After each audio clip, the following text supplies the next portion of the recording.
अक्सर हम लोग आसपास की घटनाओं को बहुत हल्के से लेते हैं। जीत हार तो किसी न किसी की होनी है। यदि दो युद्ध में हैं, दो मैदान में हैं, तो दोनों तो जीत नहीं सकते। लेकिन यदि पॉजिटिव एनालिसिस किया जाए तो आपको निष्कर्ष निकल करके यही आता है कि जैसे दो तरह की मेंटेनेंस होती है। एक होती है ब्रेकडाउन मेंटेनेंस, जो कभी ना कभी खराबी आने पे ही मेंटेनेंस की जाती है, और एक होती है प्रिवेंटिव मेंटेनेंस। वे मेंटेनेंस जो गाड़ी कभी खराब हो ही ना, रास्ते में कभी जरूरत ही ना पड़े कि गाड़ी के लिए मैकेनिक बुलाना पड़े। ठीक इसी प्रकार वे पार्टी, वे कंपनी, वे कॉरपोरेट ऑफिस, वे बिल्डर, वे संस्था के मालिक, वे बिजनेस के मालिक, वे डिपार्टमेंट के हेड, जो समय आने से पहले परिस्थितियों का आकलन करते हैं कि अब ये होने वाला है या ये हो सकता है, और उसका समय रहते निदान निकाल लेते हैं, सॉल्यूशन निकाल लेते हैं, उन्हें कितनी भी बड़ी घटना दुर्घटना घटे, अस्त व्यस्त नहीं होगा, उनका मानसिक संतुलन खराब कभी नहीं होगा। ये बात आपको इलेक्शन में भी सामने नजर आई होगी। और वे मैनेजमेंट, वे संस्थाएं, वे एनजीओ, वे कंपनीज, वे परिवार वाले, जिन्हें मालूम है कि आज के 2 महीने बाद, 3 महीने बाद, साल बाद ये घटना घटित हो सकती है, तो अब के लिए हमने क्या उपाय किया है। उदाहरण के तौर पे एक डिजास्टर मैनेजमेंट की टर्म्स आती है, बहुत लोग समझते हैं, वे जो जागरूक हैं वही समझते हैं, और जो जाग करके भी सोने की मुद्रा में दिखाई देते हैं, कर लेंगे, देख लेंगे, क्या फर्क पड़ता है। उदाहरण के तौर पे हर अपार्टमेंट में, हर कंपनी में एक कंडीशन है गवर्नमेंट की तरफ से, 2 गेट होने चाहिए, 2 सीढ़ियां होनी चाहिए, एग्जिट का इंडिकेशन होना चाहिए, और किसी भी संस्था में प्रवेश करते समय वहां की रूल एंड रेगुलेशन लिखी होती है कि आप इस संस्था में प्रवेश करने से पहले आपको इन चीजों का ध्यान रखना होगा। ये वे कंपनियां लिखती हैं, करती हैं, जो प्रिवेंटिव मेंटेनेंस में विश्वास करते हैं। लेकिन वे कंपनियां, जो होगा तब देखा जाएगा, ना जाने कितना नुकसान करवा बैठते हैं। एक कंपनी में यदि कैमरा या मोबाइल ले जाने की इजाजत है, तो उस कंपनी में से ना जाने कितनी चीजों की फोटो खींच के लेके जा सकता है, और वो आपके आने वाले समय में आपके बिजनेस को, आपके व्यवहार को, आपकी डील को खराब कर सकता है। हर आदमी सोचता है होगा कोई, लेकिन किसी को पता ही नहीं, वो आकर के घूम के चला गया और आपकी सारी सीक्रेसी, सारा डिजाइन लेकर के निकल गया। ठीक इसी प्रकार 2 गेट बनाए जाते हैं कि एक गेट को अचानक कभी बंद करना पड़ जाए, या इमरजेंसी के लिए डिजास्टर मैनेजमेंट के समय दूसरा गेट हमेशा तैयार रहे। इस गेट में कोई तकलीफ आ गई, कुछ प्रॉब्लम आ गई, रुकावट आ गई या इमरजेंसी आ गई, 2 गेट इसलिए रखे जाते हैं किसी भी संस्था में, बिल्डिंग में, अपार्टमेंट में, ताकि एक गाड़ी, मान लो फायर ब्रिगेड है, एम्बुलेंस है, या कुछ और घटनाएं, दुर्घटना घटती हैं। अभी सड़क बन रही है, मान लीजिए आपकी बिल्डिंग के सामने सड़क बन रही है, यदि 2 गेट हैं तो उसको बंद करके दूसरे गेट को शुरू कर दें, कभी आपको दिक्कत नहीं आएगी।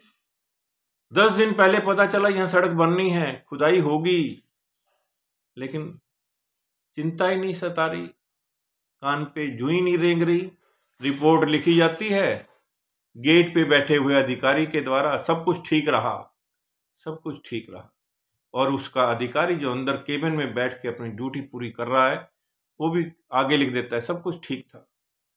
वो सो रहा है, जाग रहा है, सीसीटीवी कैमरे चल रहे हैं, कोई मॉनिटर कर रहा है, नहीं कर रहा है। ये छोटी छोटी घटनाओं से जब हम मुंह मोड़ लेते हैं तो बहुत बड़ी घटनाओं का सामना करना पड़ता है, और उस समय किसी के पास भी जवाब नहीं होता, चाहे वो ऑनर हैं, बिल्डर है, प्लांट हेड है, मालिक हैं, या प्रोजेक्ट हेड है, या सिक्योरिटी के हेड हैं, या किसी भी चीज के। आज कितनी बड़ी हैरानगी की बात है, जो लोग 12 मंजिल का फ्लैट बना रहे हैं, ना तो उनके पास 12वीं मंजिल तक पहुंचने का कोई इंतजाम, यानी जैसे फायर ब्रिगेड के पास होता है, वो लिफ्ट से फौरन 12वीं मंजिल तक जाएंगे। यदि कोई फंसा हुआ है रेजिडेंट आग लगने पे, भूकंप आने पे या कुछ और कारण से, उसे लिफ्ट से वो वहां से ऊपर की ऊपर निकाल लेंगे और बचा लेंगे। लेकिन यहाँ बिल्डर को लाइसेंस, परमिट, एनओसी फटाफट दे दिया जाता है। उससे ये नहीं पूछा जाता 12वीं मंजिल तक यदि कोई दुर्घटना घट जाए तो आपके पास सेफ्टी मेजरमेंट क्या है। डिजास्टर मैनेजमेंट के नाम का तो उनके पास नील बटा सन्नाटा है। और यदि कोई रेजिडेंट कह दे कि भाई बाहर दुर्घटना हो गई, ये गेट बंद करके दूसरा गेट शुरू करना है, वो कहते जी हमने तो तैयारी नहीं की, वो तो खुल ही नहीं सकता, वहां सीसीटीवी कैमरे नहीं है, वहां बूम नहीं है, वहां ये नहीं है, वहां वो नहीं है। फिर सोचेंगे कब? घटना होने के बाद। मेरा ऐसे उन सभी बिल्डरों से, ऐसे उन सभी मैनेजमेंट के सीनियर अधिकारियों से, वाइस प्रेसिडेंट रैंक का आदमी, और वो कहता जी ऐसा तो हमारे प्रोविजन नहीं है, प्रोसेस में नहीं है, ऐसा हमने सोचा नहीं है, ऐसा हमने किया नहीं है। कब सोचेगा? वाइस प्रेसिडेंट होकर के सोचा नहीं है तो फिर मीटिंग क्या करते हैं? आपका एक्सपीरियंस, नॉलेज किस काम का? और वो बिल्डर भी ऐसे लोगों को बर्दाश्त कैसे करते हैं? बार बार उनके सामने दुर्घटनाएं हो रही हैं, छोटे छोटे अधिकारियों को हटा के, कॉन्ट्रैक्टरों को हटा के अपना पल्ला झाड़ लेते हैं और देख रहे हैं अपनी आंखों के सामने। उन लोगों को प्रमोशन दे दिया जाता है जो बार बार गलतियां कर रहे हैं, उन लोगों को इग्नोर कर दिया जाता है जो काम तो करते हैं लेकिन उसका दिखाई नहीं देता। क्या कारण है कि दो शिफ्ट इंचार्ज काम कर रहे हैं, एक की शिफ्ट में हर रोज प्रॉब्लम आ रही है किसी भी तरह की, चाहे रिजेक्शन है, चाहे प्रोडक्शन कम हो रहा है, चाहे झगड़े हो रहे हैं, और एक की प्रोडक्शन में बहुत अच्छा काम हो रहा है, लेकिन कभी एनालिसिस नहीं किया कि उस अधिकारी में कहीं कमी तो नहीं, वो अधिकारी सो तो नहीं रहा है, वो अधिकारी नॉलेज तो नहीं है कभी उसको, वो अधिकारी कभी उस पर ध्यान ही ना देता हो, और उस अधिकारी की जो भी शिकायत करे या जो भी उसके बारे में कहे, सोचे, पूछे, उसको निकाल दे। तू लेट आया, चल छुट्टी करी, चल। उस समय उसकी मैन पावर शॉर्ट हो रही है, और दूसरा आदमी उसको बैठाता है, समझाता है, बात करता है उससे। तो दोनों के उसको कई बार तो ऐसा देखा है कि जिसके शिफ्ट में ज्यादा प्रॉब्लम है, चाहे वो सिक्योरिटी है, प्रोडक्शन है, क्वालिटी है, कोई भी डिपार्टमेंट हो, जिसके डिपार्टमेंट में ज्यादा प्रॉब्लम उसको प्रमोशन, और जिसके डिपार्टमेंट में कोई भी प्रॉब्लम नहीं है उसको वहीं की वहीं रखा कि यार इसके जाने से तो प्रॉब्लम आ जाएगी, फिर इसको दूसरी जगह ले जाते, लेकिन सजा के तौर पे नहीं, इनाम के तौर पे। जिस आदमी ने वहां रह करके 2 साल में, 4 साल में, 5 साल में सेल्फ एनालिसिस नहीं किया, कितनी कंप्लेंट आ रही है, कितना फोन आ रहा है, कितना रिजेक्शन हो रहा है, कितना बर्बादी हो रही है, कितना वेस्टेज हो रहा है, कोई एनालिसिस ही नहीं। ऐसे में मेरा उन सभी मैनेजमेंट से और ऑनर से, बिल्डर से, कंपनी के मालिकों से, प्रोजेक्ट हेड से अनुरोध है कि आप यदि एनालिसिस नहीं भी जानते तो आप बाहर से किसी को बुलाइए, ट्रेनर को बुलाइए, मोटिवेटर को बुलाइए, काउंसलर को बुलाइए, और कहीं ना कहीं किसी ना किसी को प्रॉब्लम है तो उस प्रॉब्लम को दूर करेगा, स्मूथली चलेगा काम। लेकिन हम लोग इन चीज़ों पे ध्यान नहीं दे रहे, बस हो रहा है जो हो रहा है। उसके किसी के यूनिट बिक रहे हैं तो बिक रहे हैं, उन्हें नहीं मालूम कि उनके बाप दादा ने जो मेहनत की थी उसकी बदौलत बिक रहे हैं। आप लोग क्या कर रहे हो? आपने तो उसको नहीं बढ़ाया, उस व्यवहार को, उस नॉलेज को, उस सेल्फ एनालिसिस को, उस ह्यूमैनिटेरियन ग्राउंड पे एम्प्लॉयज को कभी दुख दर्द ना तो सुना, ना देखा, ना पूछा, ना बताया, बस चल रहे हैं।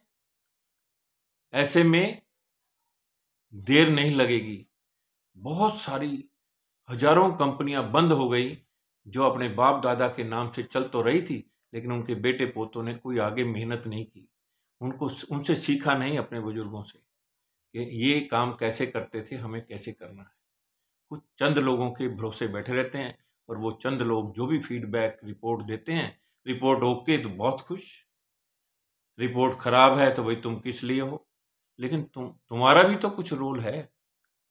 हम यदि काम नहीं ले पा रहे, नीचे वालों को निकालते जाएंगे, काम तो उससे भी बदतर होता चला जाएगा, क्योंकि जो हम बदल रहे हैं उसको भी वैसे ही ले रहे हैं।